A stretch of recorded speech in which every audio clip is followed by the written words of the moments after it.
ഇപ്പോൾ ശ്രീനാരായണ ഗുരുവും സമാധിയായതാണ്. അതെ. അദ്ദേഹത്തിൻ്റെ സമാധി ദിനം കേരളം മുഴുവൻ കൊണ്ടാടുകയും ചെയ്യുന്ന.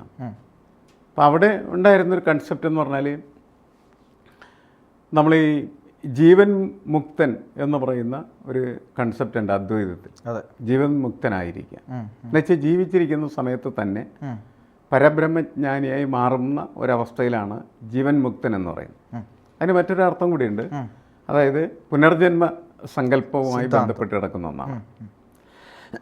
കാരണം പുനർജന്മ സങ്കല്പം അനുസരിച്ച് ഇന്ന് ജീവിച്ചിരിക്കുന്നതായിട്ടുള്ള മനുഷ്യരൊക്കെ മരിച്ചു കഴിഞ്ഞാൽ അടുത്ത ജന്മത്തിൽ മറ്റ് പല രൂപങ്ങളിലും അവരെന്ത് ചെയ്യും? വരും, പ്രത്യക്ഷപ്പെടും എന്നതാണ് വിശ്വാസം. അപ്പോൾ അങ്ങനെ മറ്റ് രൂപങ്ങളിൽ പ്രത്യക്ഷപ്പെടുന്നത് എന്തായിരിക്കണം എന്ന് തീരുമാനിക്കുന്ന നിങ്ങളുടെ ഈ ജന്മത്തിലെ സുഹൃതം ചെയ്ത ജീവിതമായിരിക്കും. കർമ്മങ്ങളാണ് അല്ലേ? നിങ്ങളുടെ കർമ്മങ്ങളാണ്. എന്ന് വെച്ചാൽ സുഹൃതമാണെങ്കിൽ നല്ല സൽക്കർമ്മങ്ങൾ ചെയ്ത് വീണ്ടും നിങ്ങൾക്ക് മനുഷ്യനായിട്ട് തന്നെ ജനിക്കാം.